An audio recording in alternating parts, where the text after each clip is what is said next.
She parked in his driveway twice, but the second time, she'd regret it forever. Darnell Thompson had just moved into his dream home, a charming, well-kept house nestled in a quiet, upscale Georgia suburb. After 25 years in the Navy, he was ready for a slower life, peaceful mornings, weekend barbecues, afternoons tending his rose garden, and quiet evenings on the porch swing. But retirement didn't stay quiet for long. Just 3 days after moving in, Darnell looked outside and saw a sleek silver Lexus parked smack in the middle of his private driveway. No guests, no delivery trucks, just a stranger's car like it owned the place. He gave the benefit of the doubt. Maybe it was a mistake. Maybe a new neighbor wasn't paying attention. So he waited. An hour passed. No knock, no apology. So Darnell left a polite handwritten note under the wiper. Hi, this is a private driveway. Please don't park here. Thanks. He figured that was the end of it. It wasn't. The next morning, there it was again, same Lexus, same spot.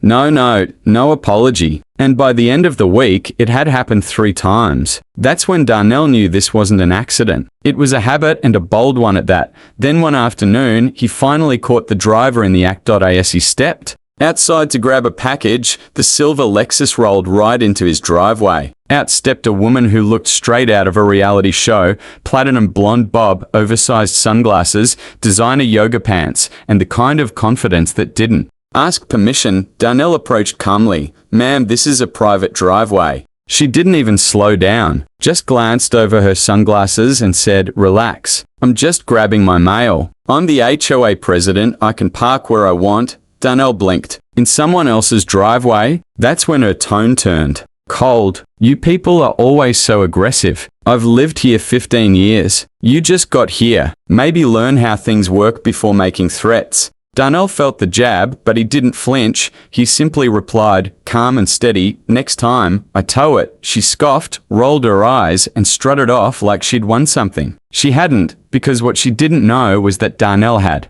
already called a towing company earlier that week, just in case. That Saturday, Darnell was expecting company. His old Navy buddies were coming over for a cookout. The grill was cleaned, ribs were prepped, and the porch was ready. But when he opened the blinds that morning, his heart sank. The silver Lexus was back right in the center of his driveway, blocking everything. No note, no apology, just entitlement. But this time, Darnell didn't leave a note. He didn't knock on her door. He didn't raise his voice. He made one phone call. Within 30 minutes, a tow truck backed up, hooked the Lexus, and hauled it off like it never existed. No fuss, no warning, just results. That evening, the fireworks arrived. Karen, yes, that. Karen came storming across the street, red-faced and shouting, "Where is my car?" Darnell calmly pointed to a brand new sign near his garage, private driveway. Unauthorized vehicles will be towed at owner's expense. The police were called. They sided with Darnell immediately.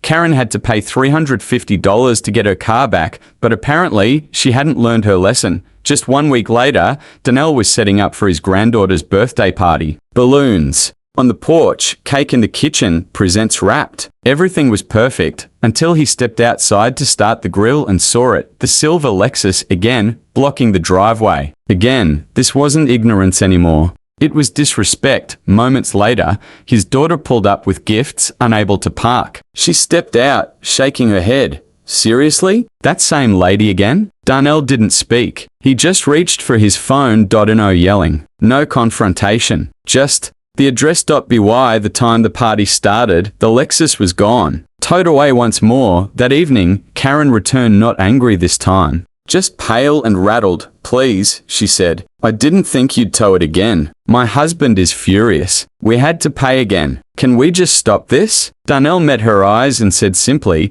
then stop parking in my driveway. Days later, a knock came at the door. 2 well-dressed individuals introduced themselves as actual members of the HOA board. They had news. Mr. Thompson, we wanted to apologize. Karen is not the HOA president. She never was. Darnell raised an eyebrow. Turns out, Karen had been lying for years, printing fake notices, bullying new neighbors, and pretending she ran the place. But after Darnell's formal complaint, others came forward too. The board moved fast. Karen was banned from ever holding a position in the HOA again and received an official warning for impersonating an officer. Word spread quickly, and just like that, everything changed. Neighbors who once kept their distance began stopping to chat, waving hello, thanking Darnell for standing up. As for Karen, she started avoiding his property like it was cursed ground. Darnell never raised his voice, never lost his temper. He stood firm, enforced his rights, and let the truth do the rest. And